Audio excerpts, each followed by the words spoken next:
بنیادی بات سمجھ لیں کہ 3 اوقات ایسے ہیں جن میں مطلقاً نماز پڑھنا منع ہے۔ صحیح بخاری اور صحیح مسلم کی متفق علیہ حدیث ہے کہ جب سورج نکل رہا ہو تو اس وقت کوئی نماز نہ پڑھو یہاں تک کہ وہ مکمل طور پر نکل آئے، یعنی اس کی جو ٹکیا ہے نا، جب وہ طلوع ہو رہی ہو نا تو اس کا کنارہ جب نظر آئے نا، تو جب تک وہ کنارے کے بعد پوری ٹکیا باہر نہ آ جائے۔ یہ جو کہتے ہیں نا جی 20 منٹ، یہ تو خود انہوں نے کیا ہوا ہے، ٹھیک ہے وہ تو بلند بہت ہو جائے افضل وقت ہے، باقی اصل مکروہ وقت وہ ٹکیا کے نکلنے کا، یہ واضح الفاظ ہیں۔ اور جب غروب ہو رہا ہو تو وہ جب ٹکیا جب غائب ہو رہی ہو اس وقت آپ نے نماز نہیں پڑھنی۔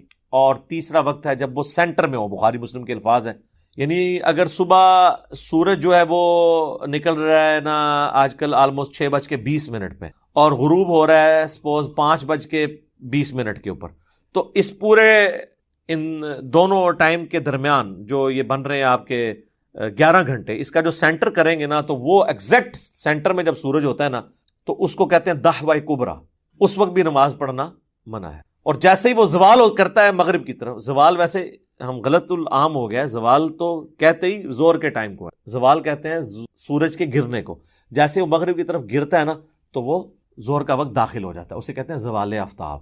اور رات کو تو زوال ہوتا ہی نہیں ہے، رات کو سورج ہی نہیں ہوتا، سورج تو مغرب کے وقت گر کے ختم ہو چکا ہوتا ہے ود رسپیکٹ ٹو زمین، یعنی وہ کہیں اور طلوع ہوا ہوتا ہے۔ میں سائنٹیفک پوائنٹ آف ویو سے ڈسکشن نہیں کر رہا، میں ریلیٹیولی ڈسکشن کر رہا ہوں۔ تو یہ 3 اوقات میں ہر طرح کی نماز، حتیٰ کہ نبی علیہ السلام نے ان 3 اوقات کے اندر جنازہ پڑھنے سے، صحیح مسلم میں الفاظ ہیں، اور مردے کو دفنانے سے بھی منع کیا، لیکن یہ ٹائم تھوڑے تھوڑے ہوتے ہیں، یعنی تقریباً 5 سے 7 منٹ ہوتے ہیں، طلوع کے وقت 5 سے 7، غروب کے وقت اور 5 سے 7 منٹ۔ یہ جو 20 اور 40 منٹ بنائے ہوئے ہیں یہ غلط ہے، واضح الفاظ ہیں۔ اور پھر نبی علیہ السلام فرمایا کہ شیطان کے 2 سینگوں میں سے سورج نکل رہا ہوتا ہے، جب اس کا کنارہ ظاہر ہو، جب تک پورا سورج باہر نہ آ جائے تم نے نماز نہیں پڑھنی۔ تو بس سورج باہر نکلا تو کافی، اب یہ تو نہیں ٹکیا باہر نکل کے تو وہ اتنی اوپر آ جائے، وہ ٹھیک ہے افضل وقت ہے۔ وہ صحیح مسلم میں حدیث ہے کہ چاشت کا، اوابین کا اور دوحہ کا اور اشراق، یہ سب ایک ہی حدیث میں الفاظ استعمال ہوئے ہیں۔ چاشت تو خیر ترجمہ کرتے ہیں، چیت عربی میں ہوتی نہیں ہے۔ جب اونٹ کے بچے کے پاؤں جلنے لگے تو اس وقت وہ افضل ٹائم ہے نماز پڑھنے کا، تو ظاہر ہے سورج جب بلند ہو جائے وہ افضل ٹائم ہے، ٹکیا باہر نکل آئی۔ تو ان 3 اوقات میں آپ کو نماز نہیں پڑھ سکتے، لیکن ایک ایکسیپشن ہے، وہ بخاری مسلم میں حدیث ہے، جس نے طلوع آفتاب سے پہلے فجر کی 1 رکعت پا لی اس نے فجر پا لی، اور جس نے غروب آفتاب سے پہلے عصر کی 1 رکعت پا لی اس نے عصر پا لی۔ یعنی آپ نے نماز شروع کی، فجر کا وقت ختم ہو رہا تھا، طلوع آفتاب ہو رہا تھا 6:20 پہ، آپ نے 6:18 پہ نماز شروع کی، 1 رکعت آپ نے 6:20 سے پہلے پڑھ لی، اب دوسری رکعت آپ نے 21 اور 22 منٹ کے درمیان پڑھی تو آپ کی پوری نماز درست ہو گئی۔ اس طریقے سے غروب آفتاب تھا 5:20، 5:18 پہ آپ نے عصر شروع کی اور 5:22 یا 23 یا 25 پہ ختم کی، اور 1 رکعت آپ نے پڑھ لی تھی غروب ہونے سے پہلے تو نماز ہوگی۔ لیکن اس طرح کے ڈیلے کرنا یہ ناپسندید۔ اب رہا فجر کے بعد نماز پڑھنا اور عصر کے بعد، تو وہ بھی بخاری مسلم میں ہے، نبی علیہ السلام نے فجر کے بعد نماز پڑھنے سے اور عصر کے بعد نماز پڑھنے سے منع فرمایا ہے، لیکن یہ منع وہ والا منع نہیں ہے جو مطلقاً منع ہو، اس میں ایکسیپشنز موجود ہیں۔ چونکہ ایکسیپشن بھی احادیث کے اندر آئی ہیں تو اب اس کو کیسا ہم رد کر سکتے ہیں؟ مثلا صحیح بخاری میں آیا کہ نبی علیہ السلام عصر کے بعد 2 رکعتیں ہمیشہ پڑھا کرتے تھے، اور بخاری مسلم میں یہ کہ نبی علیہ السلام نے عصر کے بعد نماز پڑھنے سے منع فرمایا۔ اب ان میں تطبیق کیا ہوگی؟ وہ ام عائشہ سے جب پوچھا گیا تو انہوں نے کہا ام سلمہ سے جا کے پوچھا۔ ام سلمہ نے بتایا کہ نبی علیہ السلام نے ایک دفعہ اس طرح نماز پڑھی تو میں نے، یہ بخاری کے الفاظ ہیں، میں نے پوچھا یا رسول اللہ آپ تو ہمیں عصر کے بعد نماز پڑھنے سے منع فرماتے اور آپ خود نماز پڑھ رہے ہیں، تو آپ نے فرمایا کہ میرے ظہر کی بعد والی 2 سنتیں رہ گئی تھیں، کوئی آپ کو مہمان ملنے کے لیے آ گئے تھے تو میں نے اب عصر کے بعد وہ پڑھی ہیں۔ اور پھر ام سلمہ کہتی ہیں رسول اللہ کی عادت تھی جب آپ کوئی نیکی کا عمل شروع کرتے تھے نا پھر اس پہ ہمیشگی اختیار کر لیں، کیونکہ بخاری مسلم الفاظ ہیں کہ اللہ کو وہ عمل پسند ہے جو تھوڑا ہو لیکن مسلسل ہمیشہ کیا جائے، بنسبت اس عمل کے جو بہت زیادہ ہو لیکن کبھی کبھار کیا جائے۔ تو وہ 2 رکعتیں چونکہ آپ سے ایک دفعہ ہوا تو آپ نے زندگی کا حصہ بنا لی اور وہی صحابہ بعد میں لے کے چلتے تھے۔ لہٰذا بخاری مسلم میں جو حضرت عمر کے بارے میں یا حضرت معاویہ کے بارے میں آتا ہے کہ وہ صحابہ کرام کو ڈانٹتے تھے اس بات کے اوپر کہ تم عصر کے بعد 2 رکعتیں کیوں پڑھتے ہو، تو وہ ان کا عمل ڈانٹنے والا شاذ ہو جائے گا، کیونکہ صحابہ کو یہ پتا تھا کہ نبی علیہ السلام نے وہ 2 رکعتیں پڑھی ہیں، ان تک وہ حکم نہیں پہنچا ہوگا۔ باقی اس کے علاوہ اگر کوئی پڑھتا ہے نوافل تو وہ تو منع ہے، البتہ کوئی قضا نماز کسی کی رہ گئی ہے وہ پڑھ سکتے ہیں، وہ سب کے نزدیک جائز ہے، فجر کے بعد بھی پڑھ سکتے ہیں اور عصر کے بعد بھی۔ اس طریقے سے فجر کے بعد آپ سنتے بھی پڑھ سکتے ہیں، وہ کہتے ہیں جی وہ نفلی نماز ہوتی ہے، چلے شکر ہے آپ نے نفلی مان تو لی نا، آپ تو سنت موقدہ کے نام پہ نفل سے الگ کرتے تھے اس کو، اب تو مانے نا یہ نفلی نماز ہے، فجر کی 2 سنتیں تو وہ کہتے ہیں نہیں فجر کے بعد آپ نہیں پڑھیں گے، سورج نکلنے کے بعد پڑھیں گے. سورج نکلنے کے بعد بھی آپ نہ پڑھیں کوئی مسئلہ نہیں، وہ نفلی نماز ہے.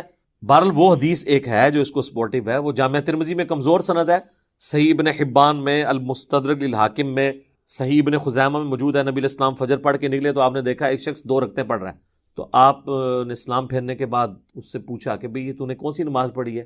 فجر تو ہم پڑھ چکے ہیں، یہ کون سی تو نماز پڑھ رہا ہے؟ انہوں نے کہا یا رسول اللہ میری فجر سے پہلے والی 2 رکعتیں رہ گئی تھی. تو آپ نے خاموش. اس سے محدثین نے رزلٹ نکالا ہے کہ نبی علیہ السلام کی حدیث تقریری بن گئی، نبی علیہ السلام نے اس کی اجازت دی. اور یہاں پہ حنفی اجازت نہیں دیتے ہیں، اس کی وجہ سے لوگ بیچارے پھر وہ انتظار کرتے کرتے یا تو چلے ہی جاتے ہیں، یا یہ ہوتا ہے کہ وہ جب آتے ہیں جماعت ہو رہی ہوتی ہے اور پیچھے کام انہوں نے چک کے رکھا ہوتا ہے. حالانکہ بخاری مسلم میں حدیث ہے کہ جب فرض کی اقامت ہو جائے تو کوئی نماز جائز نہیں. وہ کہتے ہیں جی مصنف ابن ابی شیبہ میں آثار ملتے ہیں کہ فجر کی جب نماز شروع ہوتی تھی تو اصحاب جو مسجد کے ساتھ ایڈجسنٹ جو حجرے ہوتے تھے باہر سین والے ایریے میں کونے میں نا، جلدی سے 2 سنتے پڑھ لیتے تھے. بالکل آپ پڑھ سکتے ہیں، لیکن ایسے حجرے میں اور ایسی جہاں پہ آپ کو امام کی آواز نہ آ رہی ہو اور امام آپ کا نہ ہو، امام وہ صحابہ کرام کے دور پہ نماز پڑھانے والا کہ وہ 2 سنتے کہ وہ 4 بھی پڑھ لے تو اس کی رکعت نہ فوت ہو، تو آڑے سے سنتا شروع کر دینے تو وہ فرض رکعت ہی چھوڑ دیتے ہیں.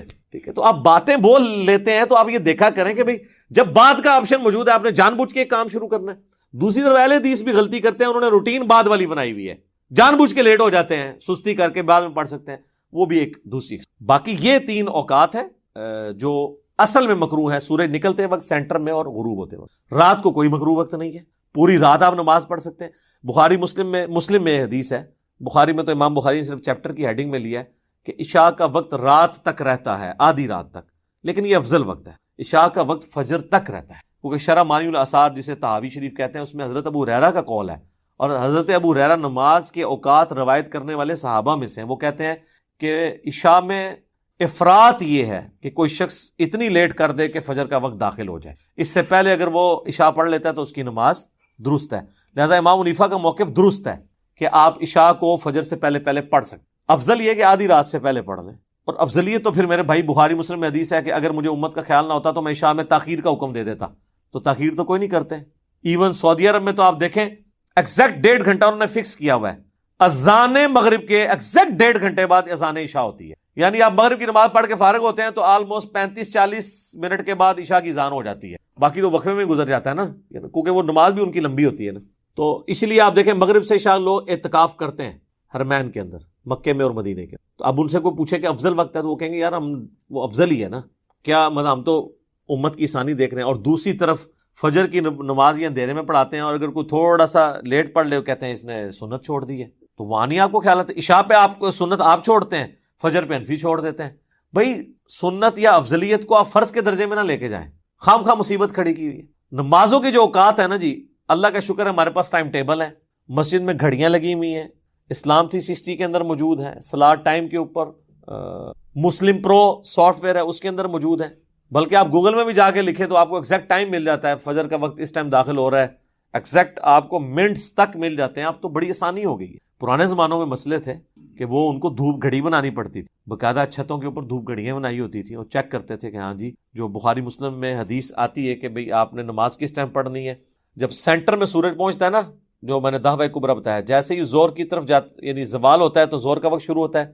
اور جب کسی چیز کا سایہ، ایک ورٹیکل چیز کا سایہ اپنے سائے کے برابر پلس سایہ اصلی کے برابر ہو جائے تو اثر کا وقت شروع ہو جاتا ہے. اور اس کا اثر کا افضل وقت یہ ہے کہ ڈبل سائے کے ڈبل ہونے سے پہلے پڑھ لیں، بعد میں بھی پڑھ لیں تو ہو جائے گی، لیکن افضل وقت یہی ہے. سایہ اصلی ضروری ہے اس میں، ورنہ تو مصیبت کھڑی ہو جائے گی. ورنہ تو آپ فجر کے بعد جب سورج نکل رہا ہوتا ہے تو سایہ اتنا لمبا ہوتا ہے تو اثر کا وقت بھی ختم ہو گیا ہوتا ہے. تو وہ نہیں، یعنی وہ دعوی کبریٰ کے بعد سایہ اصلی یہ ہوتا ہے کہ سورج اپنے ٹریک میں جو جب سینٹر میں پہنچتا ہے تو سب سے کم سایہ اس وقت کسی ورٹیکل چیز کا ہوتا ہے اگر زمین میں آپ نے گاڑی ہو، اور آلموسٹ گرمیوں میں تو 0 کے قریب پہنچ جاتا ہے، خصوصاً آپ ایکویٹر کے اوپر اگر ہوں، خط استوا کے اوپر، تو وہ بالکل 0 کے قریب ہو جاتا ہے. تو وہ باقاعدہ سرکل بناتے ہوتے تھے کہ جی یہ سایہ اصلی ہے، جیسے ہی اس سرکل سے باہر ہوا تو پھر قدموں میں بھی ناپا جاتا تھا. اب تو یہ ساری کے سارے پرابلم حل ہو، گھڑی نے مسئلے حل کر دیے ہیں، سافٹ ویئرز نے مسئلے حل کر دیے ہیں. آپ تو اب اپنے بزرگوں سے بھی زیادہ ایکوریٹ ٹائمنگ کے اندر سحری اور افطاری اور نمازوں کی ٹائمنگ کا اہتمام کر سکتے ہیں، فجر کا، ظہر کا، عصر کا، مغرب کا. اور جب ونس نماز کا ٹائم داخل ہو جائے تو پھر نہ تو اذان شرط ہے، نہ اقامت شرط ہے. عورتیں اکثر پوچھ رہی ہوتی ہیں, عورتوں کے لیے چونکہ جماعت واجب نہیں ہے, جیسے ہی وقت داخل ہو انہوں نے اذان کا انتظار نہیں کرنا. اگر زور کا وقت 12:20 پہ شروع ہوا ہے اور مسجد میں نماز 1 بجے, تو ظاہر ہے انہوں نے تو 12:45 اذان دینی ہے, آپ 12:21 پہ پڑھ لیں نماز. عصر کا وقت اگر شروع ہوا ہے جا کے 3 بجے اور مسجد میں 3:30 نماز ہے, تو 3:15 اذان دیں گے, آپ 3 بجے نماز پڑھ سکتے ہیں. تو نماز کا تعلق وقت داخل ہونے سے ہے. جماعت کا تعلق جو ہے نا اذان کے, وہ جماعت قائم کرنے کے لیے اذان دی جائے. گھر میں جو کہ جماعت آپ نے قائم نہیں کرنی ہوتی, اکیلے پڑھنا ہوتا ہے, یا ایون گھر میں جماعت بھی کرانی پڑ جائے تو وہ پروٹوکول نہیں ہے جو مسجد کی جماعت کا کہ آپ نے اذان ضرور دینی ہے. بس ٹھیک ہے, ٹائم داخل ہوا, آپ اقامت کہہ لیں, پاس پڑھ لیں, تو کوئی مسئلہ نہیں ہوگا. تو یہ جو 3 بیسک جو مکروہ اوقات ہیں جن کے اوپر ہر نماز منع ہے, وہ سورج کی ٹکیاں نکلتے وقت 5-7 منٹ, سینٹر میں 5-7 منٹ, اور غروب ہوتے وقت 5-7. باقی جو کم لیول کے مکروہ اوقات ہیں وہ ہے فجر کے بعد اور عصر کے بعد, اس کا غروب آفتاب تک. اس میں بھی اگر عصر کی نماز رہ گئی ہو تو آپ پڑھ سکتے ہیں. باقی کوشش کریں کہ ان اوقات کے اندر جو مکروہ اوقات ہیں آپ اس میں کوئی سجدہ نہیں کریں گے, مردے کو نہیں دفنائیں گے, اور نماز جنازہ بھی نہیں پڑھیں گے. جو 3 مکروہ اوقات میں نے بتایا, اور اس وقت میں کوئی کرتا بھی نہیں ہے, سورج نکلتے وقت, ایگزیکٹ غروب ہوتے وقت, اور سینٹر میں. عموماً آپ دیکھتے ہیں کہ جو جنازے ہوتے ہیں نا, وہ دن کو 11 بجے ہو رہے ہوتے ہیں, یا زور کے بعد ہو رہے ہوتے ہیں, یا ایون عصر کے بعد ہو رہا ہوتا ہے. یہ نہیں ہوتا کہ مغرب کی اذانوں سے 5 منٹ پہلے جنازہ ہوگا, مغرب کے بعد ہی ہوتا ہے. تو آٹومیٹکلی یہ چیزیں سیٹ ہوئی ہوئی ہیں, یہ اسٹیبلش چیزیں ہیں, اور یہ سب کو پتہ ہے. اس کے اوپر کوئی جھگڑا نہیں بنانا چاہیے مکروہ اوقات کے اعتبار سے. باقی جو عصر کے بعد والا میں نے آپ کو بتایا تھا, وہ نبی الاسلام نے چونکہ ایک دفعہ شروع کر لیا تھا, لہٰذا آج بھی اگر کسی کی سنتیں رہ جاتی ہیں زور والی, وہ عصر کے بعد پڑھ سکتا ہے. اس طریقے سے ایون عصر کے بعد نہیں پڑھ سکا, مغرب کے بعد پڑھ لے, دن رات میں 12 رکعتیں پوری کر لے, جو بخاری مسلم میں حدیث ہے. مسلم میں ذرا ڈیٹیل کے ساتھ ہے کہ جو فرض کے علاوہ 12 رکعتیں پڑھے گا, اللہ تعالیٰ اسے جنت میں محل دے گا, اور بخاری مسلم دونوں موجود ہے. 4 زور سے پہلے, 2 زور کے بعد, 2 مغرب کے بعد, 2 عشاء کے بعد, اور 2 فجر سے پہلے. یہ 12 سنتیں مؤکدہ, تاکید کی گئی سنت. اس کے علاوہ بھی ہیں. ترمذی میں ابن ماجہ میں حدیث ہے, جو عصر زور سے پہلے 4 سنتیں اور زور کے بعد 4 سنتیں پڑھے گا, اللہ تعالیٰ اس پہ جنت اس کو عطا فرمائے گا, اس پہ جہنم حرام ہو جائے گی. اور ترمذی میں حدیث موجود ہے کہ اللہ تعالیٰ اس پہ رحم فرمائے. نبی الاسلام نے اس کو دعا دی ہے جو عصر سے پہلے 4 رکعتیں پڑھے. وہ تو آپ جتنی مرضی پڑھتے جائیں, اور 4 رکعتیں آپ اکٹھی بھی پڑھ سکتے ہیں اور 2 کر کے بھی. افضل ہے ویسے 2 کر کے پڑھیں, اور اکٹھی بھی صحابہ سے, مصنف عبدالرزاق, مصنف ابن ابی شیبہ میں عبداللہ بن عمر سے ثابت ہے, وہ دونوں طریقے سے درست ہیں, آپ پڑھ سکتے. تو یہ 12 رکعتیں دن رات میں ادر دین فرض ہیں. فجر کے 2 فرض, 4 زور کے, 4 عصر, 3 مغرب, 4 عشاء, جس پہ اجماع ہے, بخاری مسلم میں حدیث موجود ہے. جمعے والے دن 2 فرض ہیں.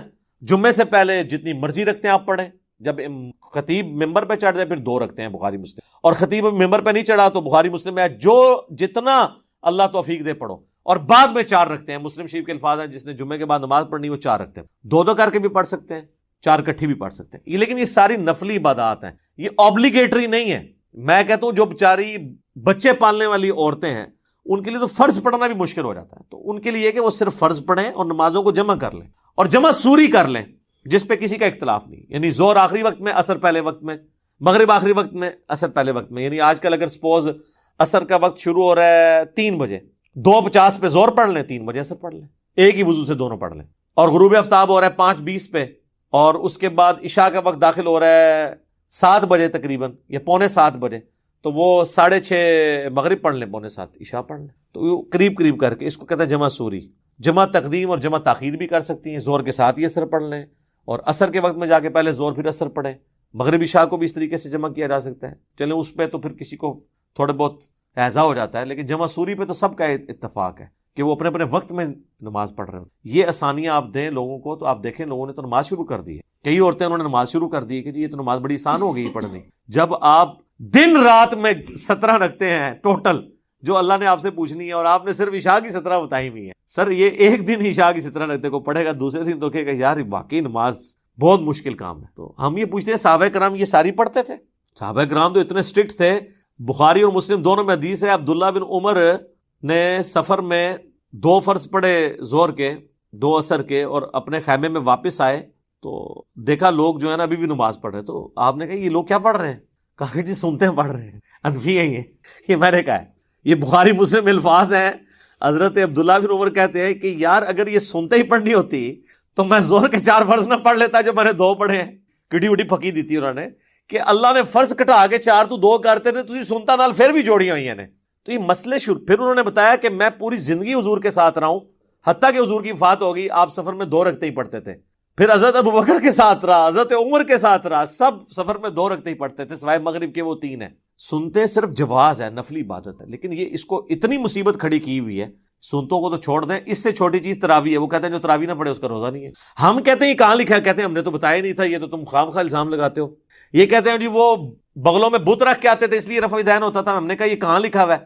ٹھیک ہے. وہ کہتے ہیں جی وہ یہ تو تم ہمارا مذاق اڑا رہے ہو، ہم نے تو کبھی یہ بات نہیں بتائی ہے. سر یہ کون پھر بتاتا رہے لوگوں کو؟ یہ جنات آ کے انسانی شکل میں ان کو یہ بتا کے گئے ہیں. تم لوگوں نے یہ مشہور کیا ہوا تھا نا، آج ہم نے ایکسپوز کیا ہے تو تم لوگ کہتے ہو کہ یار یہ تو اپنی طرف سے ہی باتیں بنا رہا ہے.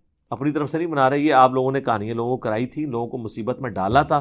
اللہ کا شکر ہے کہ لوگوں کو سمجھ آیا کہ دین کتابوں کے اندر ہے، بابوں کے اندر نہیں ہے. ایک ایک حدیث ہم بتاتے ہیں ریفرنس کے ساتھ، لوگ چیک کرتے ہیں اور وہ اسی طریقے سے نکلتی ہے. پھر وہ جا کے اپنے علماء سے پوچھتے ہیں یار تم نے ہمارے ساتھ کیا کیا، یہ کہاں لکھا ہوا تھا؟ تو پھر وہ آگے سے کہتے ہیں کہ پتہ چل گیا تو کیڑے اسٹیشن. تو یہ کوئی جواب نہیں ہے. اسٹیشن چھوڑے میرے بھائی، آپ کی گاڑی چھوٹ چکی ہے تو آپ یہ نہ سمجھیں کہ باقیوں کی بھی. آپ اپنے اسٹیشن پہ کھڑے رہیں، آپ کے اسٹیشن وہی پرانے ہیں، دیوبند اور بریلی، انہی اسٹیشنوں کے اوپر رہیں. آپ کی سواریاں جو ہے نا وہاں سے جو ہے نا وہ ہم نے اٹھائی ہیں، سوار کر کے رسول اللہ کے قدموں تک پہنچا دی ہیں اللہ کے فضل سے. آپ وہ اجڑے ہوئے آپ کے اسٹیشن، ہمیں پتہ ہے. اس لیے غصہ نہ کھائیں، علمی میدان میں آ کے آپ بھی ایکسیپٹ کر لیں اور آپ بھی اس نعرے کو بلند کریں کہ مرنے سے پہلے اے مسلمان کر لے اس پہ غور، کتابوں کا خدا اور ہے، بابوں کا خدا اور. ویسے ایک اور نعرہ ہے، ویسے برا لگتا ہے، میں آپ کے لیے نہیں بیان کر رہا، باقی ان کو خوش کرنے کے لیے، کہ نہ میں بابی نہ میں بابی، میں ہوں مسلم، علمی کتابیں. ٹھیک ہوگا جی؟ میرا خیال ہے اس کو ادھر ہی کنکلوڈ کرتے ہیں انشاءاللہ. کافی لمبی مجلس ہوگی، بقیہ کے سوالات انشاءاللہ اگلی دفعہ کریں گے. اللہ تعالیٰ سے دعا ہے جو حق بات میں نے کہی اللہ تعالیٰ ہمارے دلوں میں راسخ فرمائے. اگر جس بات میں میرے منہ سے کوئی غلط بات نکل گئی اللہ تعالیٰ ہمارے دلوں ہی سے اسے دھو ڈالے، ہمیں معاف بھی فرما دے، ہمیں کتاب و سنت کی تعلیمات پر عمل کر کے دوسرے بھائیوں تک پہنچانے کی توفیق عطا فرمائے. سبحانک اللہم و بحمدک، اشہد ان لا الہ الا انت، استغفرک و اتوب الیک، وما علینا الا البلاغ المبین. جزاکم اللہ خیرا. یہ اپوزٹ چیزیں ہیں، لیکن یہ اپوزٹ چیزوں میں اللہ کی حکمت پوشیدہ ہے کہ جب یہ وقفہ آتا ہے تو پھر اللہ تبارک و تعالیٰ کی طرف سے جب نئی وحی نازل ہوگی تو پھر اس کی امپورٹنس میں، اس کی لذت میں اضافہ ہوگا. جس طرح کہ رات میں انسان جب آرام کرتا ہے تو اس کے بعد اگلے دن کے کاموں میں انسان کو خشوع و خضوع اور آرام نصیب ہوتا ہے.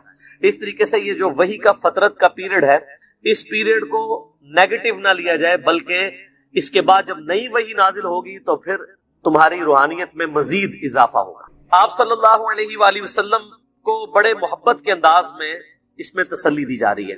اچھا، یہ جو شروع کی آیات ہیں دونوں کہ قسم ہے روشن دن کی اور رات کی جب وہ چھا جاتی ہے، بعض اوقات بعض مفسرین کی جانب سے اسے ایک محبت کا بھی رنگ دیا گیا کہ والضحیٰ سے مراد نبی صلی اللہ علیہ وآلہ وسلم کے چہرے کو لیا گیا اور واللیل سے مراد آپ کی زلفوں کو لیا گیا. لیکن یہ سب کے سب جذباتی ڈاکٹرائن ہے، قرآن و سنت میں کہیں اس کا ذکر اس طریقے سے موجود نہیں ہے. اس طرح کی جو صوفیاء کی تفسیر ہوتی ہیں بس یہ سبحان اللہ اور واہ واہ کرنے کے لیے ہوتی ہیں، اس سے زیادہ ان کی کوئی اہمیت نہیں ہوتی. ما ودعک ربک وما قلی، نہ تو آپ کے رب نے آپ کو تنہا چھوڑا ہے اور نہ ہی آپ سے ناراض ہوا ہے. یعنی یہ جو وحی میں ڈیلے آیا ہے اس میں قطعاً یہ میسج نہیں ہے کہ آپ کا رب آپ سے ناراض ہے، اور نہ یہ میسج ہے کہ آپ کو اللہ تعالیٰ نے بے یار و مددگار چھوڑ دیے، ایسا نہیں ہے. وَلَلْآخِرَةُ خَيْرٌ لَكَ مِنَ الْأُولَى، اے محبوب صلی اللہ علیہ وآلہ وسلم آپ کا ہر آنے والا لمحہ گزرے ہوئے لمحے سے بہتر ہوگا. یعنی اب اگلی دفعہ جب وحی نازل ہوگی تو وہ آپ کے اوپر جو وقت آئے گا وہ پچھلی وحی کے نازل ہونے والے وقت سے بڑھ کر. یہ تو تعویل خاص کے اعتبار سے، اور تعویل عام کے اعتبار سے اس میں کوئی شک ہی نہیں ہے کہ نبی علیہ السلام کا ہر آنے والا لمحہ گزرے ہوئے سے بہتر ہے. ایک تو اللہ تعالیٰ کی طرف سے جو اسپیشل پروٹوکول ہے درود شریف کا، اللہ اور اس کے فرشتے درود بھیجتے ہیں. ان اللہ و ملائکتہ یصلون علی النبی، صلاۃ بر محمد و آل محمد، اللہم صلی علی محمد و علی آل محمد. مسلسل اللہ کی طرف سے رحمتوں کا نزول ہے. ہر رحمت نبی علیہ السلام کے درجے کو بلند کر رہی ہے. پوری امت درود پڑھ رہی ہے آپ علیہ السلام. آپ کی مبارک زندگی میں تو بمشکل 1 لاکھ کے قریب لوگ آپ کے فالوور تھے، آج ماشاء اللہ تعالیٰ 1.5 ارب کے قریب فالوورز ہیں. آپ کو اللہ نے اتنی بڑی روحانی اولاد دی، تو ہر آنے والا لمحہ گزرے ہوئے سے نبی علیہ السلام کے لیے بہتر ہے. دنیا میں آج کوئی لمحہ ایسا نہیں ہے جس لمحے میں اللہ تعالیٰ کے ساتھ نبی صلی اللہ علیہ وآلہ وسلم کو اس دنیا پہ اس روئے ارض پہ یاد نہ کیا جا رہا ہوں. جہاں کہیں بھی اذان ہو رہی ہے اللہ کے نام کے ساتھ نبی صلی اللہ علیہ وآلہ وسلم کا نام ہے. یہ ان چیزوں سے ہٹ کے جو اللہ اور فرشتے درود بھیج رہے ہیں وہ تو الگ سے. اس دنیا میں بھی نبی صلی اللہ علیہ وآلہ وسلم کا نام روشن ہے. آج دنیا کا کوئی حصہ ایسا نہیں ہے جہاں آپ صلی اللہ علیہ وآلہ وسلم کو ایک بڑی انسانی پرسنالٹی کے طور پہ نہ مانا جاتا ہو. خواہ آپ صلی اللہ علیہ وآلہ وسلم پر ایمان لانے والے ہوں، خواہ آپ صلی اللہ علیہ وآلہ وسلم پر ایمان نہ لانے والے ہوں، آپ علیہ السلام کو ایک کامیاب پرسنالٹی کے طور پہ لوگ مانتے ہیں. آپ کی اس وقت کی زندگی دنیا میں گزاری ہوئی زندگی سے بہتر ہے، اپنی مبارک زندگی، کیونکہ آپ اللہ کی جنتوں میں ہیں.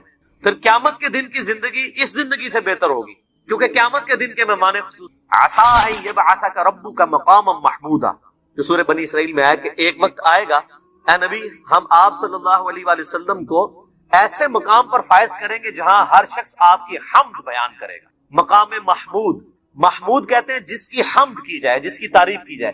قیامت کے دن نبی صلی اللہ علیہ وآلہ وسلم مہمان خصوصی ہیں، ہر کوئی آپ کی تعریف کر رہا ہوگا. کیوں؟ شفاعت کا دروازہ آپ کے مبارک ہاتھوں پہ آپ کی دعا سے کھلے گا.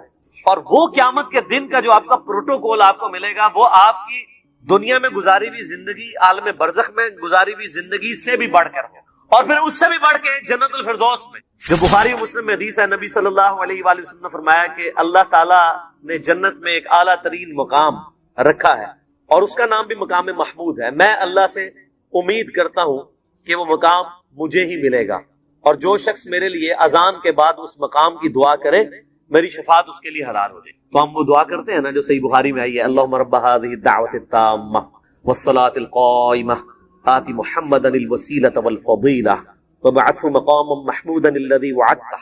اتنے الفاظ بخاری میں ہیں. انک لا تخلف المیعاد، سنن کبری البیہقی میں صحیح سند سے موجود ہے. بلکہ مسلم شریف میں الفاظ ہیں جو بندہ اذان کا جواب دے یعنی وہی کلمات ریپیٹ کرے، اس کے بعد درود شریف پڑھے، پھر الوسیلہ والی دعا مانگے تو میری شفاعت اس کے لیے حلال ہو جائے گی. تو مقام محمود اگرچہ آپ علیہ السلام کو اللہ تعالیٰ نے دے دیا ہے، لیکن اس مقام کی دعا کرنے سے اللہ تعالیٰ خوش ہوتا ہے، اپنے نبی کا ذکر خیر کرنے سے. اللہ کے محبوب صلی اللہ علیہ وآلہ وسلم کو ہمارے درود شریف کی کوئی حاجت نہیں ہے. جن پہ اللہ درود پڑھ رہا ہے اور اللہ کا درود ہمارے والا نہیں ہے، ہم تو خود اللہ کو کہہ رہے ہوتے ہیں اللہم صلی علی محمد وآل محمد، اے اللہ آپ رحمتیں بھیج. اللہ کا درود یہ ہے کہ اللہ تعالیٰ اپنے نبی پہ خود رحمت بھیج دیتا ہے اور ان کے درجات بلند کر دیتا ہے. اللہ نے تو کسی کو نہیں کہنا کہ بھیج، اللہ بھیجتا ہے خود. اللہ کا درود یہ ہے. ہمارا درود یہ ہے کہ ہم اللہ سے ریکویسٹ کرتے ہیں. صحیح مسلم میں حدیث ہے جو ایک دفعہ درود شریف پڑھے اللہ تعالیٰ اس پہ 10 رحمتیں نازل فرمائے گا. اللہم صلی علی محمد وآل محمد. سن نسائی میں حدیث ہے کہ اللہ تعالیٰ اس پہ 10 رحمتیں نازل فرمائے گا، اس کے 10 درجات بلند کرے گا، اسے 10 نیکیاں عطا فرمائے گا، اس کے 10 گناہ معاف کر دے گا. اور جامعہ ترمذی میں حدیث ہے قیامت والے دن سب سے میرے قریب وہ شخص ہوگا جس نے دنیا میں سب سے زیادہ مجھ پہ درود پڑھا ہوگا. اللہم صلی علی محمد وآل محمد. جامعہ ترمذی میں مولا علی علیہ السلام سے حدیث ہے کہ مولا علی کہتے ہیں کہ نبی صلی اللہ علیہ وآلہ وسلم سے میں نے خود سنا کہ کنجوس ہے وہ شخص، بخیل ہے وہ شخص جس کے سامنے میرا ذکر ہو اور مجھ پر درود نہ پڑے. اللہم صلی علی محمد وآل محمد. فضل الصلاۃ علی النبی کے اندر موجود ہے مسند احمد میں کہ جو لوگ دنیا میں کسی مجلس میں شریک ہوں اور بغیر اللہ کا ذکر کیے اور درود شریف پڑھے اٹھ جائیں، ایسے لوگ جنت میں بھی داخل ہو جائیں تو وہاں پہ بھی انہیں حسرت ہوگی کہ ہم نے وہ لمحہ بغیر ذکر و درود کے کیوں گزارا جب وہ اس کا اجر دیکھیں گے. اللہم صلی علی محمد وآل محمد. تو درود شریف کے تو بے شمار فضائل ہیں. میں نے 2 گھنٹے صرف درود شریف کے فضائل اور فقہی احکام و مسائل پہ مسئلہ نمبر 56 ریکارڈ کروایا، جسے شوق ہو تو وہ دیکھے. تو وَلَلْآخِرَةُ خَيْرٌ لَكَ مِنَ الْأُولَىٰ، اے نبی آپ کا ہر آنے والا لمحہ گزرے ہوئے لمحے سے بہتر ہوگا. وَلَسَوْفَ يُعْطِيكَ رَبُّكَ فَتَرْضَىٰ، اور ان قریب ایسا وقت آئے گا کہ آپ کا رب آپ کو اتنا دے گا کہ آپ اپنے رب سے راضی ہو جائیں. اللہ اکبر. سر ہم اس ٹینشن میں زندگی گزارتے ہیں کہ ہمارا رب ہم سے راضی ہو، اور رب کیا فرما رہا ہے؟ اے نبی ہم آپ کو اتنا دیں گے کہ آپ اپنے رب سے راضی ہو جائیں گے. بالکل 180 ڈگری ہے سر، پوائنٹ ٹو بی نوٹڈ. ہم کہتے ہیں کہ ہمارا رب ہم سے راضی ہو، اور اللہ کیا فرما رہا ہے؟ اے نبی ہم آپ کو اتنا دیں گے کہ آپ اپنے رب سے راضی ہو. بہت بڑی شان ہے. اسی کانٹیکسٹ میں صحیح مسلم میں حدیث ہے بڑی رکت انگیز. نبی صلی اللہ علیہ وآلہ وسلم ایک دن امت کے غم میں اتنا روئے کہ اللہ تعالیٰ نے حضرت جبرائیل کو بھیج دیا کہ پوچھو. حالانکہ اللہ کو تو پتا ہے. تو جبرائیل علیہ السلام نے کہا کہ اللہ نے مجھے بھیجا ہے، آپ پر سلام بھیجتا ہے اللہ اور پوچھتا ہے کہ آپ کے رونے اور گریے کرنے کی وجہ کیا ہے. آپ علیہ السلام نے کہا کہ میری امت. پھر آپ علیہ السلام نے سورہ ابراہیم کی آیات تلاوت کی کہ حضرت ابراہیم نے کہا تھا اللہ جو نیکوکار بندے ہیں وہ میرے ہیں اور بروں کو تیرے کھاتے میں ڈال دیا کہ تو جانے ان کا معاملہ۔ پھر نبی صلی اللہ علیہ وسلم نے سورۃ المائدہ کی تلاوت کی کہ قیامت الدین عیسیٰ علیہ السلام کہیں گے کہ اللہ جب تک میں ان میں موجود رہا ان پر گواہ تھا، اگر میرے بعد انہوں نے شرک کیا تو یہ تو جانے اور تیرا کام، جبکہ اللہ میں یہ نہیں کہتا، میں تو کہتا ہوں میری امت۔ یعنی حضرت ابراہیم بھی اپنی نافرمان امت سے اعلان برات کر رہے ہیں، حضرت عیسیٰ علیہ السلام بھی، اور نبی علیہ السلام کہہ رہے ہیں کہ میں تو اپنی امت کی فکر میں ہوں۔ تو حضرت جبرائیل علیہ السلام کو پھر اللہ تعالیٰ نے وحی کی اور انہوں نے نبی علیہ السلام سے کہا کہ میرے محبوب سے فرما دو کہ ہم آپ کو آپ کی امت کے معاملے میں قیامت والے دن رسوا نہیں کریں گے۔ یہ وہی چیز ہے وَلَسَوْفَ يُعْطِيكَ رَبُّكَ فَتَرْضَىٰ، ان قریب آپ کا رب اتنا آپ کو دے گا کہ آپ اپنے رب سے راضی ہو جائیں گے۔ وہ دینا کیا ہے؟ مقام شفاعت۔ آپ صلی اللہ علیہ وآلہ وسلم کی شفاعت کی برکت سے امت کے گنہگار لوگوں کی بخشش ہو جائے گی انشاءاللہ تعالی۔ اللہ تعالی ہم سب کو قیامت والے دن اپنے محبوب صلی اللہ علیہ وآلہ وسلم کی شفاعت نصیب فرمائے، آپ صلی اللہ علیہ وآلہ وسلم اور آپ کے اہل بیت کے ساتھ قیامت والے دن ہمیں محشور فرمائے، آمین۔ تو آپ کا رب عنقریب آپ کو اتنا دے گا کہ آپ اپنے رب سے راضی ہو جائیں گے۔ تو نبی صلی اللہ علیہ وآلہ وسلم کی رضا بھی اس کے اندر ہے کہ ان کی امت کے لیے کوئی بخشش کا معاملہ بن جائے۔ آپ صلی اللہ علیہ وآلہ وسلم کو امت کی اتنی ٹینشن ہے، اور ماشاءاللہ امت ٹینشن فری ہے۔ امت کہتی ہے جو کچھ بھی ہے تیرے محبوب کی امت سے ہے، اور آپ صلی اللہ علیہ وآلہ وسلم کو تو پتا تھا کہ معاملہ کتنا خطرناک ہے۔ اچھا، یہ تصویر کا ایک رخ ہے، تصویر کا ایک دوسرا رخ اس سے بھی زیادہ خطرناک ہے۔ وہ سورۃ الفرقان کی آیت نمبر 30 ہے، وقال الرسول یا ربی ان قوم اتخذوا هذا القرآن مہجورا۔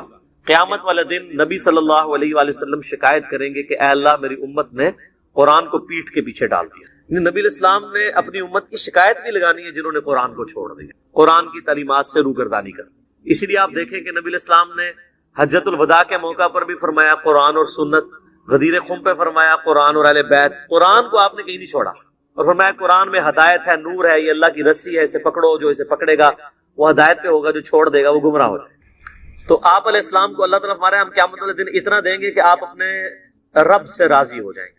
یہ ویسے گارنٹی آپ علیہ السلام کے لیے تھی۔ یہاں پہ لوگ کہتے ہیں جی فلاں بزرگ کے آپ مرید ہو جائیں، انہوں نے تو وعدہ کیا کہ میں اس وقت تک جنت میں نہیں جاؤں گا جب تک اپنے ماننے والوں کو نہ لے جاؤں۔ تو یہ تو گارنٹی صرف ایک شخص کے لیے ہے کہ جس کے ہاتھ پہ شفاعت کا دروازہ کھلنا ہے، جس کو اللہ نے راضی کرنا ہے۔ آپ کے بزرگ بابوں کو راضی کرنے کی کوئی اللہ نے گارنٹی نہیں لی ہوئی ہے، وہ تو اپنی بھی مغفرت کروا لیں تو بڑی بات ہے، اللہ پہ کسی کی کوئی دھوس نہیں۔ علم یجد کا یتیما فآوا۔ پھر اللہ تعالیٰ نے اپنے نبی علیہ السلام پہ احسانات گنوائے ہیں۔ اے نبی، کیا ہم نے آپ کو یتیم نہیں پایا تھا اور اپنی آغوش رحمت میں پناہ دے دی تھی؟ یعنی آپ صلی اللہ علیہ وآلہ وسلم کو اللہ نے یتیم پیدا کیا، یعنی سب سے بڑا سہارا انسان کے اوپر باپ ہوتا ہے، وہ نہیں تھا۔ 6 سال کی عمر میں والدہ بھی فوت ہو گئی، پھر دادا نے کچھ عرصہ پرورش کی، وہ بھی فوت ہو گئے، پھر میجورٹی پورشن جو ہے وہ ابو طالب نے کی۔ تو اللہ تعالیٰ نے دنیاوی اسباب بھی پیدا کیے۔ آپ علیہ السلام کو آغوش رحمت میں تو لیا، لیکن ظاہر اسباب، چونکہ بڑا احسان آپ کے اوپر جناب ابی طالب کا تھا، اور وہ احسان اللہ نے پھر اس طرح اتروایا کہ سیدنا علی ابن ابی طالب علیہ السلام کی پرورش نبی علیہ السلام نے کی ہے، سیدہ خدیجہ نے کی، دنیا میں احسان اتروا دیا کہ ابو طالب نے پرورش کی، نبی صلی اللہ علیہ وآلہ وسلم نے کی، اور نبی علیہ السلام نے ان کے بیٹے کی پرورش کی، حتیٰ کہ اپنی بیٹی کا رشتہ بھی دیا۔ اور وہ وہی الہی سنن نسائی کے اندر صحیح سند سے حدیث موجود ہے کہ سیدنا ابو بکر عمر نے بھی سیدہ فاطمہ کے لیے رشتہ مانگا تھا، لیکن نبی علیہ السلام نے انکار کر دیا، فرمایا چھوٹی ہے۔ جب مولا علی نے مانگا تو پھر دے دیا۔ یہ اللہ تعالیٰ کے ہاں یہ چیز طے تھی کہ آل محمد جو ہے وہ اولاد علی ہوگی علیہ السلام۔ تو آپ علیہ السلام کو اللہ نے یتیم پایا اور آپ کے لیے اسباب پیدا کر دیے۔ پیچھے تو آغوش رحمت میں تو اللہ نے نہیں لیا تھا، دنیا میں اسباب اللہ تعالیٰ پیدا فرمایا۔ وَوَجَدَكَ ضَالًّا فَهَدَىٰ، اور اے نبی علیہ السلام آپ کو ہم نے اپنی طرف خود رفتہ پایا، آپ ہماری تلاش میں، تو ہم نے آپ کو منزل مقصود تک پہنچا دیا۔ یہ اپروپریٹ ٹرانسلیشن، یہ وہ آیت مبارکہ ہے جس کے ترجمے میں بڑے بڑے تراجم کرنے والے علماء نے دھوکہ کھایا۔ بعض لوگوں نے اس کو بالکل لفظی ترجمہ کر دیا، حالانکہ قرآن حکیم کے لفظی ترجمہ کرتے وقت کانٹیکسٹ کا بھی خیال رکھنا ضروری ہے۔ انہوں نے اس کا ترجمہ کیا کہ ہم نے آپ کو پایا گمراہ پس ہدایت دے دی۔ یہ ترجمہ بھی درست ہے، لیکن یہ نبی علیہ السلام کے کیس میں درست نہیں ہوگا۔ کیوں؟ قرآن کی دوسری آیات اس کے خلاف ہے، ما ضل صاحبکم وما غوا، تمہارے نبی نہ کبھی بہکے ہیں نہ کبھی بے راہ چلے ہیں۔ وہاں پہ بھی ضل کے الفاظ بول۔ اچھا، یہ جو ترجمہ ہے کہ آپ علیہ السلام کو ہم نے اپنی محبت میں خود رفتہ پایا تو ہدایت کے اعلیٰ ترین درجے پر پہنچا دیا، یہ فٹ ان بیٹھتی ہے قرآن کے اندر۔ کس طرح قرآن حکیم میں دال کا ترجمہ محبت کے اعتبار سے سیدنا یعقوب علیہ السلام کے لیے آیا ہے۔ یعقوب علیہ السلام کے بیٹوں نے اپنے باپ کے بارے میں کیا کہا تھا؟ ان ابانا لفی ضلال مبین، ہمارا ابا جو ہے وہ تو یوسف کی محبت میں ڈوب چکے ہیں۔ یہ نہیں وہ کہہ رہے تھے کہ ہمارا ابا گمراہ ہو چکا ہے، ظاہر ہے وہ صحابی تھے، بیٹے تھے، مسلمان تھے، باپ پیغمبر ہے، پیغمبر کو یہ تو نہیں کہنا تھا گمراہ ہو گئے۔ وہاں ضلال کا ترجمہ کیا ہے؟ ہمارے ابا تو یوسف کی محبت میں اندھے ہو چکے ہیں، وہاں پہ بھی لفظ ضلال مبین آیا ہے، یعنی محبت میں ڈوب چکے۔ تو یہ ترجمہ یہاں اپروپریٹ ہوگا، ہم نے پایا آپ کو اپنی محبت میں ڈوبا ہوا تو آپ کو ہدایت کے اعلیٰ ترین درجے پر پہنچا دیا، کیونکہ ڈیٹم لیول کی ہدایت تو ہوتی ہے ہر پیغمبر کے پاس۔ سورہ یونس کی آیت نمبر 15 میں آیا نا، اے نبی ان سے فرماؤ میں اتنا عرصہ تم میں رہا ہوں، کیا تم نے مجھ سے پہلے کوئی ایسی بات سنی ہے؟ اگر اب میں یہ دعویٰ کر رہا ہوں کہ میں اللہ کا پیغمبر ہوں تو میرا ماضی اس پر گواہ ہے کہ میں نے کبھی جھوٹ نہیں بولا، میرا پورا کریکٹر ہے تمہارے سامنے صادق اور امین کا، تو اب میں نے عمر کے اس حصے میں آ کے ایسی بات کیوں کرنی ہے؟ آپ علیہ السلام کی اعلان نبوت سے پہلے کی 40 سال کی زندگی کو اللہ نے قرآن میں دلیل بنایا ہے آپ کی نبوت میں، تو اس کا مطلب ہے کہ وہ زندگی بھی اللہ کی اسپیشل پروٹیکشن میں۔ البتہ یہ بات ٹھیک ہے کہ نبی مبعوث جس وقت ہوتا ہے اس وقت اس کو یہ پتا چلتا ہے کہ وہ اللہ کا پیغمبر ہے، اس سے پہلے وہ اللہ کی حفاظت میں ضرور ہوتا ہے، ورنہ تو زندگی گزارنی مشکل ہو جائے۔ یہ نبی علیہ السلام سے چند مہینے نہیں گزرے، وہی کا جب انقطاع ہو گیا تو 40 سال اس تلاش میں گزرے کہ کب مجھ پہ وہی نازل ہوگی، تو ایک ایک لمحہ کاٹنا مشکل ہو جائے، تو ایسا نہیں تھا۔ اور اس کا ذکر جو ہے وہ سورہ الشورى میں ہے، ما كنت تدری ما الکتاب ولا الایمان، اے نبی اس قرآن کے نزول سے پہلے نہ تو آپ اللہ کی کتاب کے بارے میں جانتے تھے نہ ہی ایمان کی تفصیلات، ہم نے اس قرآن کے ذریعے آپ کو ہدایت کے اعلیٰ ترین درجے تک پہنچایا ہے۔ قرآن بالکل واضح ہے۔ پچھلے دنوں آپ کو پتا نا یہ اہل سنت کے ہاں ہی بریلوی مکتبہ فکر میں بڑا ایک مناظروں والا سلسلہ چل رہا ہے، ڈاکٹر اشرف آصف جلالی صاحب کا اور سعید اسد صاحب کا، اس میں میرا ایک کلپ ریکارڈڈ ہے یوٹیوب پہ، نبی علیہ السلام کو نبوت کب ملی؟ آپ اللہ کے ہاں ہمیشہ سے خاتم النبیین ہیں، میں نے احادیث پیش کی، لیکن ظاہر ہے کہ جب دنیا میں اناؤنسمنٹ ہوتی ہے وہ ظاہر ہے 40 سال کی عمر میں، فی نفسی ہی پیغمبر ضرور تھے لیکن اس کی اناؤنسمنٹ اور اس کی انسانی اعتبار سے اسٹیبلشمنٹ 40 سال کی۔ اگر یہ بات نہیں مانیں گے پھر ختم نبوت والا مسئلہ خراب ہو جائے گا۔ ختم نبوت کا تو مطلب ہی آخری نبی، اگر آپ علیہ السلام پہلے سے ہی نبی ہیں تو پھر آخری نبی تو نہ ہوئے۔ آخری نبی وہی ہے جس کو نبوت کا تاج اینڈ پہ پہنایا گیا۔ ہاں اللہ کے علم میں ہمیشہ سے ہے کہ کس نے پہلا پیغمبر ہونا ہے، کس نے دوسرا، کس نے تیسرا، کس نے اینڈ۔ تو میرا یوٹیوب پہ وہ کلپ ہے، اس کا جو آپ کو عنوان ملے گا نا رومن میں، وہ ہے مناظرہ between Saeed Ahmed Asad and doctor Asif Ashraf Jalali, وہ آپ لکھیں تو وہ کلپ کھل جائے گا، اس میں میں نے یہ سارے عقیدے کو کھول کے بیان کیا۔ اور ایک میرا ڈیٹیل لیکچر ہے مسئلہ نمبر 88 اے اور بی، عصمت انبیاء کے عقیدے پہ شبہات کا تحقیقی جائزہ۔ اس میں نے بتایا کہ عصمت انبیاء کا جو عقیدہ سنی اور شیعہ دونوں کے ہاں رائج ہے، یہ عقیدہ قرآن و سنت کے بالکل منافی ہے۔ عصمت انبیاء قطعاً یہ نہیں ہے جو یہ پیش کریں۔ اگر اس عقیدے کو صحیح مان لیا جائے جو انہوں نے پیش کیا تو قرآن حکیم میں جو انبیاء کی غلطیاں ذکر ہوئی ہیں ان کا کیا کریں گے؟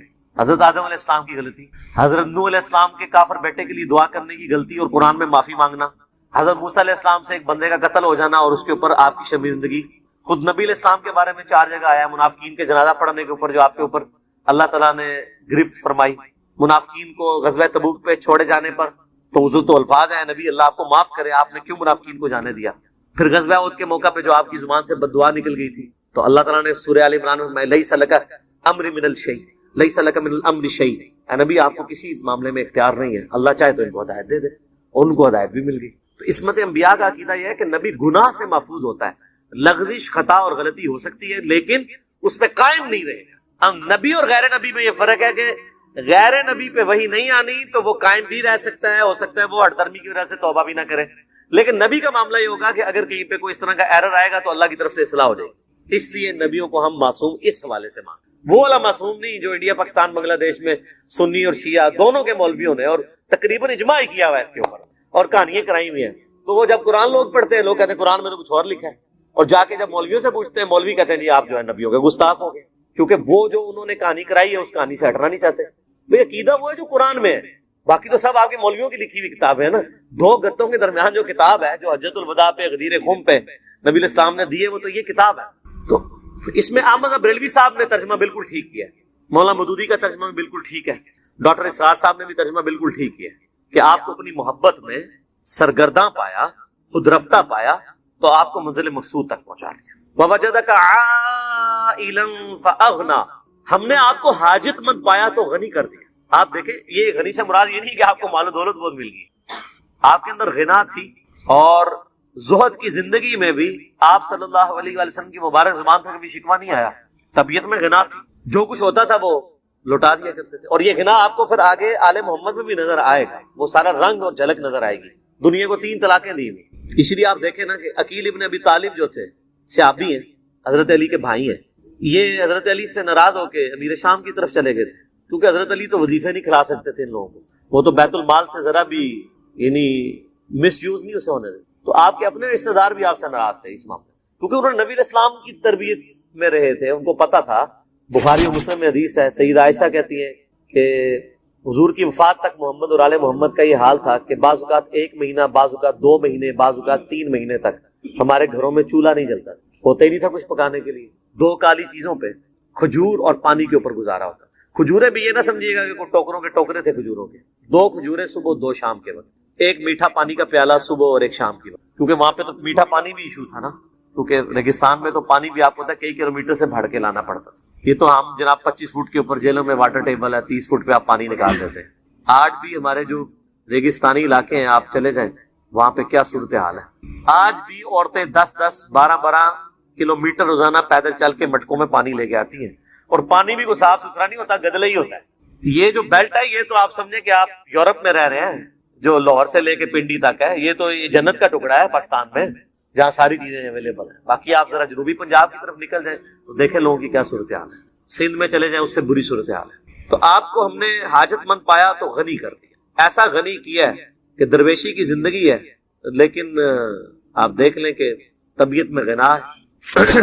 بخاری مسلم میں حدیث ہے، نبی علیہ السلام نے اپنی بیویوں سے 1 مہینے کے لیے ناراضگی کر لی تھی، اسے ایلا کہتے ہیں.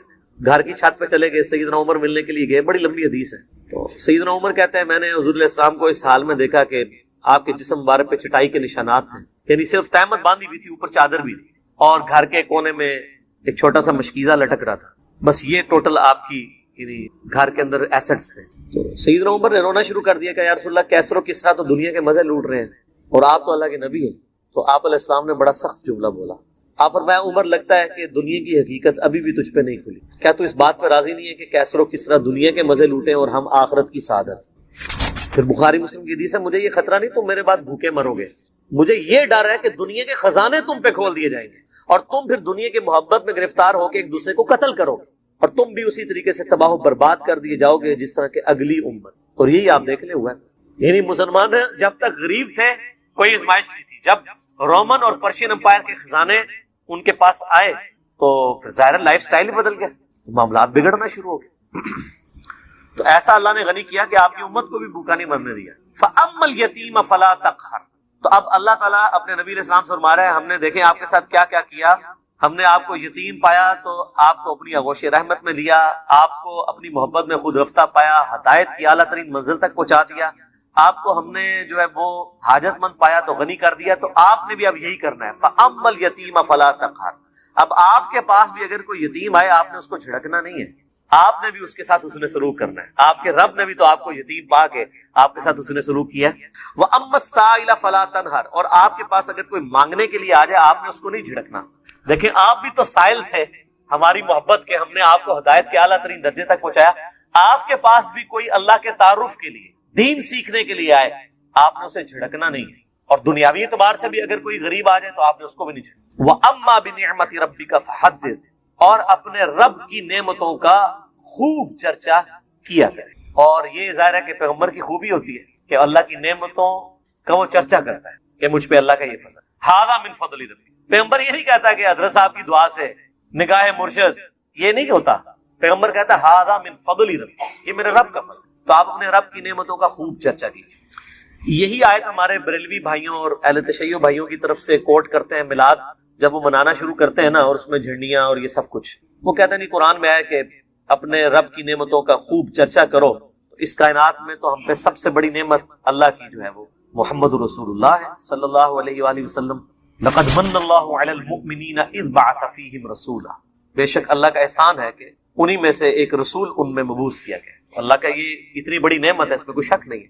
تو میں نے اس پہ پھر کہا تھا کہ اس نعمت جو سب سے بڑی نعمت ہے اس کو منانے کا طریقہ بھی اللہ کے نبی نے ضرور بتایا ہوگا. جب اتنی بڑی چیز ہے تو اس کا طریقہ آپ کے مولویوں کو تو ایجاد کرنے کی ضرورت نہیں ہے. تو پہلے تو ہم الزامی جواب کے طور پہ شروع کرتے ہیں کہ بتائیں کہ محمد اور آل محمد اور اصحاب محمد علیہ السلام اجمعین انہوں نے کون سی جھنڈیاں لگا کے تو میلاد منایا, کون سے جلوس نکالے ہیں. چلیں لائٹنگ تو آج کے زمانے کی ہے, لیکن جھنڈیاں, جھنڈے, جلوس, یہ سارے معاملات تو اس زمانے میں بھی ہو سکتے تھے. مولا علی کیا ہر سال میلاد مناتے تھے اس طریقے پہ جس طرح آپ مناتے ہیں؟ تو وہ فوراً چٹا جواب ہی آپ کو دیں گے, وہ کہیں گے جی تو بعد میں شروع ہے. جو چیز دین میں بعد میں شروع ہو اس کو نہ کرنے والے پر کس طریقے سے ٹونٹ کی جا سکتی. ویسے بڑے یہ یعنی چلاکی کریں گے, وہ کہیں گے نہیں جی اگر کوئی نہیں مناتا ہم کچھ نہیں کہتے, ہمیں نا آپ چھیڑیں. بھئی آپ تو ہمیں آئے دن شعر سناتے ہیں, نثار تیری چہل پہل کے ہزاروں عیدیں ہیں ربیع الاول سوائے ابلیس کے جہاں میں سبھی تو خوشیاں منا رہے ہیں. آپ ہمیں ابلیس کی کیٹیگری میں بھی کھڑا کرتے ہیں اور پھر کہتے ہیں جی میلاد کو منا لیں. یعنی ایک غریب تو بدتمیز, کام آپ نہ کر رہے ہو اور جو نہیں کر رہے ان کے اوپر ٹاٹ کر رہے ہیں. تو یہ خبیث آپ پتہ ہے کس کس کو کہہ رہے ہیں, یہ ابلیس آپ کس کس کو کہہ رہے ہیں؟ یہ تو صحابہ اور اہل بیت میں بھی بات چلی جائے. یہ خود مانتے ہیں کہ 8ویں صدی ہجری میں حضور علیہ السلام کی وفات کے 800 سال کے بعد یہ مروجہ جو یہ سلسلہ میلاد منانے کا شروع ہوا ہے. پہلے 800 سالوں میں تو یہ نہیں ہوتا تھا. مولا علی 5 سال خلیفہ رہے نا, تو بتائیں 5 میلاد کے جلوسوں کو تو انہوں نے لیڈ کیا ہوگا نا کوفے کے اندر. تو یہ آپ سوال کریں تو آگے ان کی شکلیں دیکھ لیں, ان کے مولویوں کی, ذاکرین کی, تو ان کی شکل دیکھ کے آپ کو جواب مل جائے گا جب یہ آپ سوال کریں گے کہ بتائیں وہ کوفے میں جو محفل میلاد تھی وہ مانے خصوصی کون تھا, نعت کنے پڑی سی, منقبت کنے پڑی سی. منہ اڈ کے بیٹھ جائیں گے تو جب منہ اڈن دے پتہ لگ جائے گا انہوں نے. اس طرح کی آپ ایکٹیویٹیز, میں ایکٹیویٹیز کے خلاف نہیں ہوں, میں کہتا ہوں کہ میلاد میں محرم میں پروگرام کریں. ہم خود بھی یہاں پہ مجالس بھی کرتے ہیں, محفل میلاد بھی کرتے ہیں, لیکن جو نہیں کر رہا جلسے جلوسوں میں, میں جلوسوں میں شامل نہیں ہوتا ہوں. جو نہیں شامل ہو رہا اس کے اوپر تو آپ گستاخ رسول کا فتویٰ نہ لگائیں. یہ جب آپ کام کرتے ہیں نا, جب آپ دوسروں کو ان کے ایمان کا فیصلہ کرنا شروع کرتے ہیں, ان کی محبت اہل بیت کا فیصلہ شروع کرتے ہیں, ان کی محبت رسول کے آپ سرٹیفکیٹ جب فتوے جاری کرنا شروع کرتے ہیں, تو سر پھر جب آپ یہ کریں گے تو پھر آپ بھی تیار رہیں گے, ہم بھی پھر آپ سے اسی طرح کے سوال کریں گے کہ آپ کہیں گے ہے کہ پوچھ لیا, رہا ہی کرتے رہو گے.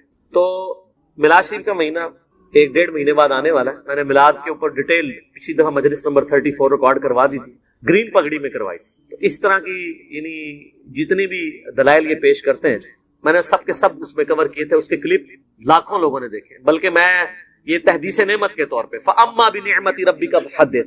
اچھا یہ جو ہم لفظ اکثر بولتے ہیں تحدیث نعمت, یہ اسی سے نکلا ہے. تحدیث نعمت, اللہ کی نعمت کو خوشی سے اظہار کرنا, یہی لفظ ہے. تحدیث یہیں سے نکلا ہے. فَأَمَّا بِنِعْمَةِ رَبِّكَ فَحَدِّثْ. تکبر کے طور پہ نہیں, اللہ کی نعمت کے چرچے کے طور پر بیان کرنا یہ قرآن میں حکم ہے. آپ کر سکتے ہیں کہ اللہ کی بڑی مہربانی ہے, یہ ہوا ہے. تو اللہ کی بڑی مہربانی ہے کہ اس وقت پاکستان میں 10 کروڑ سے زیادہ بریلوی ہیں. انڈیا میں بھی اتنے ہوں گے, سب سے زیادہ بریلوی ہے نا, ان کے علماء بھی لاکھوں میں ہیں. ان سارے مولویوں کی ویورشپ کلپس میں جمع کریں نا تو میری اکیلے کی ان سے زیادہ ہے. میلاد کے موضوع بات ہوئی نا سر, ادھر آپ محرم پہ بھی آ جائیں, آپ شیعہ کے سارے علماء کے کلپس جمع کریں انڈیا پاکستان میں, ان کی ویورشپ جمع کریں, میرے کلپس کی ویورشپ ان سب کی ملا کے اس سے بھی زیادہ ہے. تو پھر امت کیا کر رہی ہے آج کل؟ امت جھومی ہوئی ہے اور وہ جھوم جھوم کے کہہ رہی ہے کہ نہ میں وابی نہ میں بابی, میں ہوں مسلم علمی کتاب. آپ ان چیزوں سے باہر نکلیں, سنی شیعہ کی تفریق سے بالا تر ہو کر آپ کتاب و سنت کے دلائل کو دیکھیں. وَأَمَّا بِنِعْمَةِ رَبِّكَ فَحَدِّثْ. اے نبی آپ اپنے رب کی نعمتوں کا خوب چرچا کریں. اس کا ایک طریقہ صحیح مسلم میں ہے. آپ علیہ السلام سوموار کا روزہ رکھتے تھے, پوچھا گیا آپ پیر کا روزہ کیوں رکھتے ہیں؟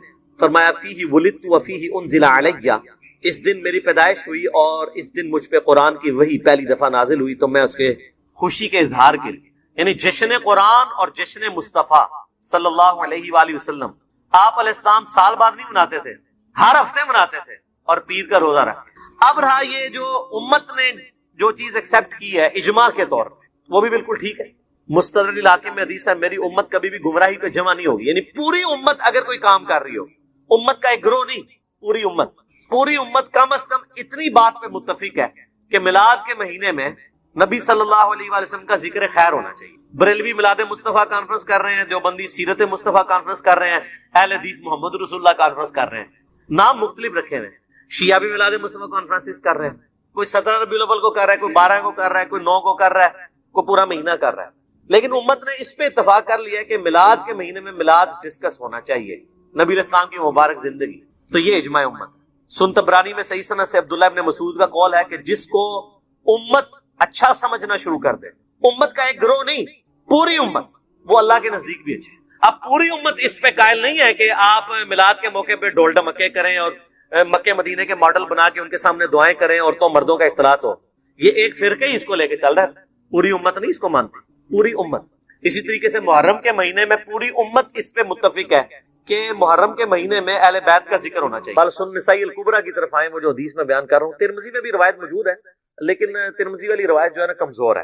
صحیح سند اس کی سنن نسائی الکبریٰ کے اندر ہے. ہمارے بلو کارڈ میں 19 نمبر کے اوپر یہ وظیفہ ہے. انٹرنیشنل نمبر کے مطابق 10680 10,680 نمبر حدیث ہے. سیدہ ام ہانی کہتی ہیں یا رسول اللہ میں بوڑھی ہو گئی ہوں، لمبے وظیفے مجھ سے کوئی نہیں ہوتے، مجھے کوئی ایک وظیفہ ایسا بتا دیں جو میں کر لوں، میرے لیے کفایت کرے. سر جو وظیفہ پھر لیا ہے نا مولا علی کی بہن نے، وہ ایسا وظیفہ ہے کہ مجھے ابھی تک اتنا تگڑا اور کوئی وظیفہ نہیں احادیث میں نظر آیا جس کی اتنی فضیلت ہو. آپ علیہ السلام نے فرمایا 100 دفعہ روزانہ سبحان اللہ پڑھ لیا تمہیں 100 غلام آزاد کرنے کا ثواب ملے. سر روزہ اگر آپ توڑ بیٹھیں تو ایک غلام آزاد کرنا پڑتا ہے، تو 100 روزوں سے بھی کے برابر یہ آپ سمجھ لیں.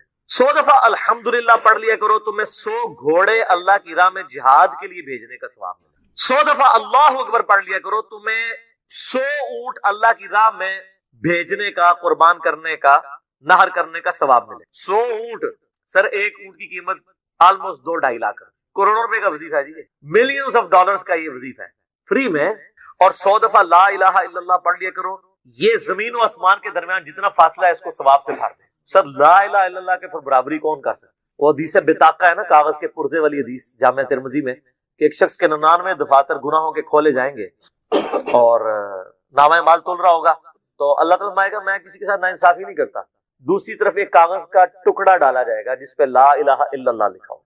وہ شخص کہے گا یہ ٹکڑا کیا کر سکتا، بس وہ رکھنے کی دیر ہوگی، وہ پڑھنا بھاری ہو جائے گا. اللہ کے نام سے تو وزنی کوئی چیز نہیں ہو سکتی. اسے کہتے ہیں کاغذ کے پرزے والی حدیث، اس کے لیے جنت کا حکم ہو جائے گا. لا الہ الا اللہ کا مقابلہ نہیں ہے. تو یہ 4 وظیفے ہیں، سبحان اللہ، الحمدللہ، اللہ اکبر، لا الہ الا اللہ. یہ اتنا محبوب وظیفہ ہے کہ جو سنن ابی داؤد میں، جامع ترمذی میں صلاۃ و تسبیح والی حدیث ہے، اس میں 300 دفعہ کون سے کلمات پڑھے جاتے ہیں؟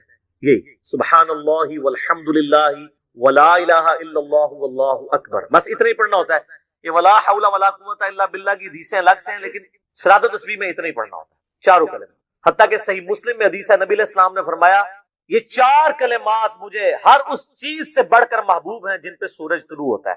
یعنی دنیا اور جو کچھ دنیا کے اندر ہے اس سے بڑھ کر مجھے یہ چیز محبوب ہے کہ میں یہ 4 کلمات کہہ لوں، سبحان اللہ والحمدللہ ولا الہ الا اللہ واللہ اکبر. اور صحیح مسلم کی ایک اور حدیث ہے کہ نبی علیہ السلام نے فرمایا اللہ تعالیٰ کو اس سے بڑھ کر کوئی اور کلمات محبوب نہیں ہے، اور یہ حصہ بخاری میں بھی ہے اس کا. اور اس میں اللہ تعالیٰ کی طرف سے کوئی پابندی نہیں ہے، تم ان کی ترتیب بھی بدل سکتے ہو. یعنی سبحان اللہ کے بعد آپ اللہ اکبر پڑھ لیں، پھر لا الہ الا اللہ، کوئی فرق نہیں. یہ ایک اوپن چیز. آپ یوں بھی کر سکتے ہیں کہ پہلے 100 دفعہ پڑھ لیں سبحان اللہ سبحان اللہ سبحان اللہ، الحمدللہ الحمدللہ الحمدللہ، اللہ اکبر اللہ اکبر، کیونکہ را کو پھر لام سے ملائیں گے، اللہ اکبر اللہ اکبر اللہ اکبر، لا الہ الا اللہ لا الہ الا اللہ لا الہ الا اللہ. اور یوں بھی پڑھ سکتے ہیں، وہ زیادہ بہتر ہے، سبحان اللہ والحمدللہ ولا الہ الا اللہ واللہ اکبر. کیونکہ اکبر پہ وقت کریں گے، ورنہ یہ سبحان اللہ تو الحمدللہ ہی پڑھ نہیں سکتے آپ، کیونکہ الحمدللہ الحمدللہ الحمدللہ بنے گا کنٹینیوس. جیسے اللہ اکبر اللہ اکبر اللہ اکبر، تو وقت کرنا پڑے گا سوائے سبحان اللہ کے. سبحان اللہ یہ تو پڑھ سکتے ہیں، لیکن الحمدللہ کو الحمدللہ الحمدللہ وقت کرنا پڑے گا. اللہ اکبر اگر ملائیں گے تو اللہ اکبر اللہ اکبر، را کو نام سے، تو اس کی بجائے اتنی مشکل میں نہ پڑے.